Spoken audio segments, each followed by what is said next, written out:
Hello everyone, it is page 55 here again with another video, but this time we have a topic that is related to your everyday life more than a 2,000-year-old holiday.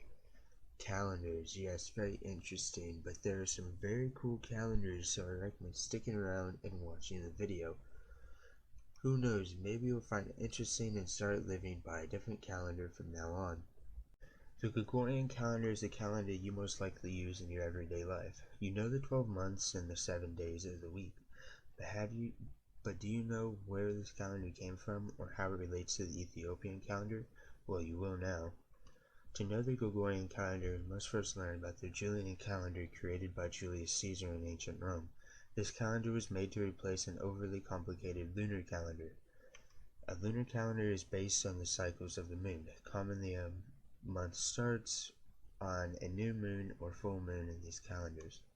The calendar not only introduced leap years, but was also the first extremely popular calendar, lasting even into the early 1900s, and is still used today by some Orthodox churches.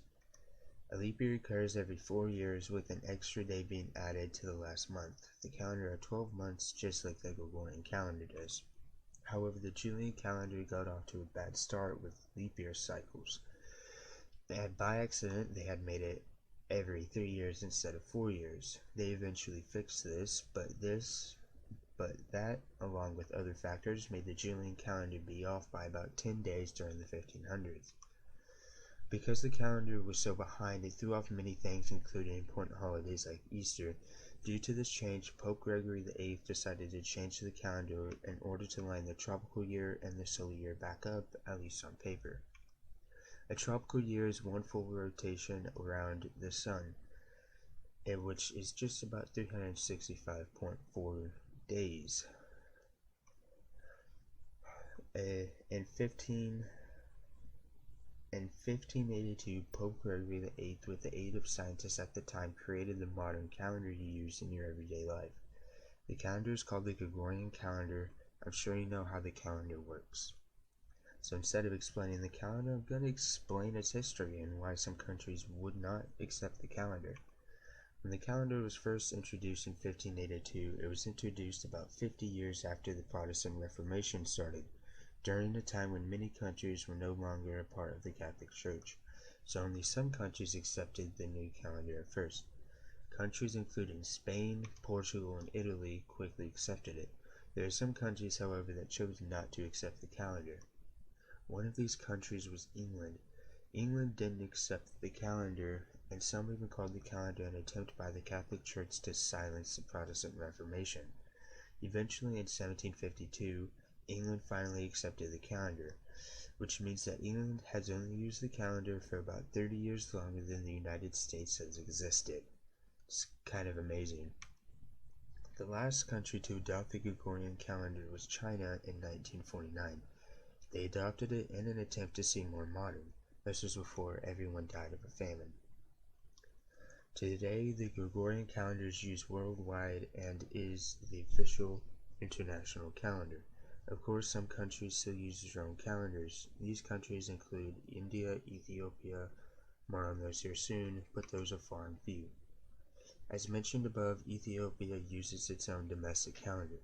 The calendar is extremely close to the Julian calendar and has 13 months.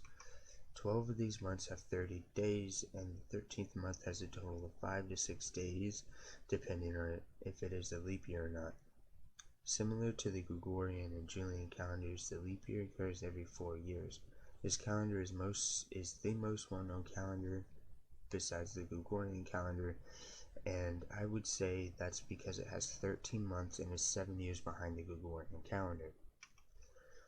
Well, there's 3 extremely similar calendars, and here are 2 other more interesting calendars that you may have never heard of. Around 12,000 BCE, some scholars in southern India got together and decided that it would be a good idea to make a new calendar.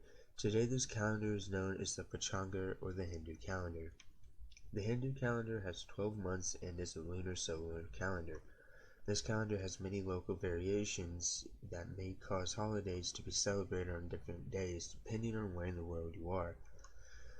The Hindu calendar is like this because of how complex it is. It has solar days, lunar days, solar months, and lunar months. This makes the calendar complex, but also makes it interesting to learn about. The months are separated into 2 fortnights.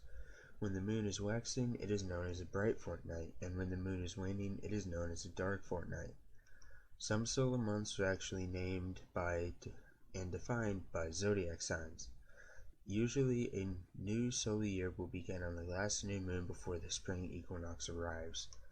Months can actually be taken out or added to the calendar under certain circumstances. The same goes with days. Solar days can be repeated or taken away depending on the length of lunar days. A Hindu calendar encompasses other types of time spans. A Karana is half a lunar day, and a yoga is what longitude the sun is at during sunrise. Although the calendar is complicated, holidays seem to be an exception. Holidays will almost always occur on a new moon or a full moon. Anytime they don't fall on those days, they always fall the day after or before. Well, that was a lot of info in a short period of time. Let's move on to something a little more simple, shall we? Sometime around 2637, the Chinese realized that they needed a new calendar, and so they created a calendar that is today known as the Chinese calendar. The calendar is today used mainly for traditional purposes and not for really any other reasons. The calendar has been used since 1949 when China switched from the Chinese calendar to the Gregorian calendar. The calendar compares the sun's longitude to the moon's position in the sky to determine what time of year it is. Usually the calendar has 12 months, but on a leap year the calendar has 13. Unlike most other calendars, the Chinese calendar doesn't count years in infinite order like the Gregorian calendar, but instead it counts years in 60-year cycles. The years can be named 2 different ways. The year is either a zodiac year or a celestial year. The years are named every other year, so year 1 will be a zodiac year, and year 2 could be a celestial year. I think you can see the pattern. One of the most famous examples of the Chinese calendar is the Chinese New Year. Chinese New Years have 2 different ways of telling when they will be. The first way is the last new moon before the beginning of spring, and the second rule is halfway between the last new moon and the last full moon. Well everyone, I hope you enjoyed this video. Calendars sure can be interesting sometimes, can't they? Please like and subscribe, it would really help me out a lot. Have a good day and good luck in this new year of 2022.